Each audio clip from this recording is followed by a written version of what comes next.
Hello, everyone. It is great to be here. Honestly, I am a bit surprised and honored given my past history. Lots of love, Adnan. Thank you. But nonetheless, congratulations to our wonderful TGS graduates. The Think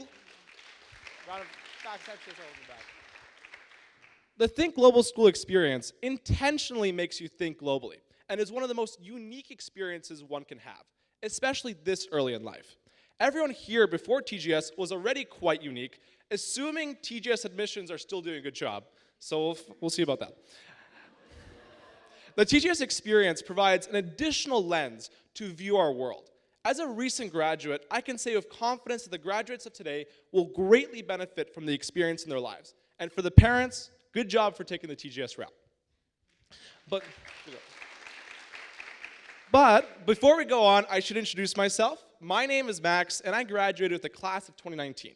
The message I want to give today is on the concept of mistakes, or what may initially seem like mistakes. Slide, or is this going to work? The best mistakes, okay?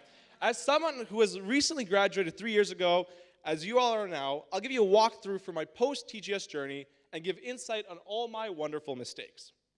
After TGS, I went to the University of Toronto Engineering, which was my first mistake. Well, going into engineering was probably the best decision of my life, but I'm more focusing on the actual engineering aspect, where we would be drowning in applied mathematics and physics and endless lectures and assignments. Regardless, I started in industrial engineering. And before the pitchforks start coming out, industrial engineering is not about building coal plants, okay, people? Industrial engineering is the engineering of optimizing processes from mathematical models to the way humans interact with systems. Any human-centric system that you have used in your life has likely been touched by an industrial engineer. Take your car for an example. Your car has been built to make it as easy as possible for humans to use, and industrial engineers ensure that your radio buttons and steering wheel are in reach and are easy to use. During my first year in industrial engineering, I realized that it was very heavy in computer programming and very broad, as it can be applied from any system, from medicine to mining. Sitting behind a computer and programming is really not my thing, so I decided to switch into mining engineering. Now, as the pitchforks once again rise, and you ask, how is Max going to dig himself out of this environmentally degrading mining hole? My goal with mining was to go into space and mine space rocks and have SpaceX be my space taxi transport. However, my rocket ship took a bit of a different trajectory, and at the end of the first year, I teamed up with another engineering student, and we started a company. We were both at our COVID lockdown residence at university, and I found out we had some common interests in crypto. And before everyone rolls their eyes again, we are passionate about the technology, okay? And less so about the degeneracy of crypto, as illustrated with this photo, which is quite common within the crypto space. But my partner and I saw numerous opportunities within the crypto sector, and we both wanted to make an impact within the space. So we brainstormed and looked for technology gaps and opportunities and created our new venture, Altura NFT.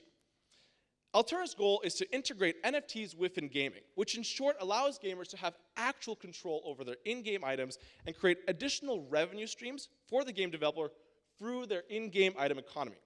So my partner and I started working on launching the company, and in 3 weeks we had everything ready for a launch. However, there were a few complications that made our launch somewhat interesting.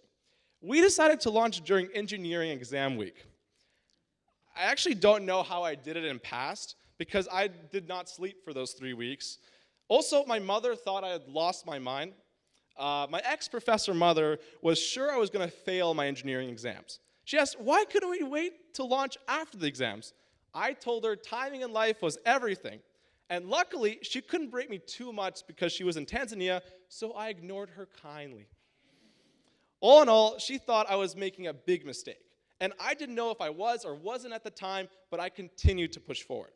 Also, another interesting thing is that our original name wasn't even Altura. It was a name that unknowingly to us was already trademarked. 2 hours before our launch, we received an interesting email with the title stating cease and desist. For the unaware like I was, a cease and desist is just a scary legal letter that threatens to sue you if some sort of action isn't taken. And they wanted us to change our name. The only small problem was that once we launched, there'd be no way to change our name as it would be permanent on the blockchain. So we had to change our name. My partner at the time was in the middle of a computer science exam. So as he's writing his exam, the entire team is on a crisis call trying to figure out a name. An hour in, we found a name that seemed untouched and we ran with it. We publicly announced it, changed all of our contracts, and launched. Luckily, it worked out because that was one of my most stressful days in my life.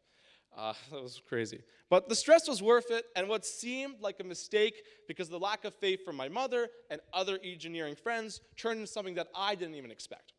We were also incredibly glad we launched when we did, because we launched at the top of the market, which made it much easier to fund our project.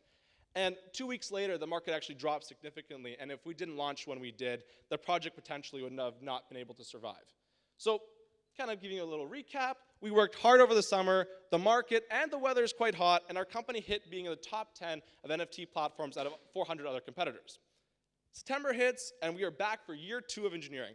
It was also very convenient that our tokens started doing very well, and we became conflicted. There was an immense pressure for society to do well in high school, go to university, and get a good job. My partner and I were caught up in that cycle, and we felt a huge risk to leave university and focus solely on Altura and the dream we were creating and living. So to my surprise, we were having dinner, and my ex-professor mother actually talked to us about dropping out. Welcome change. Which was definitely a big change from the first conversation I had with my mother on this. So we decided to take 1 year off of University of Toronto Engineering and see how Altura will evolve. But from today, I don't know if I'm going back. It's unlikely, but you never know. This speech made me think of the whole concept of mistakes and what it really means. I would define mistake as an event or experience that didn't go exactly to plan. Well, lots of things in life don't go to plan. I didn't exactly plan to get my graduation certificate from TGS in a taxi. I didn't plan to start Altura and quit university. The pursuit of trying things and embracing the potential mistakes you could make will maximize your life experiences and understanding. And don't get me wrong, we made a lot of mistakes. We were scammed a lot. We became a little bit too cocky when our token did a 1000x. And we didn't take the advice that would have put the company in a better position today. We are still learning and making mistakes every day.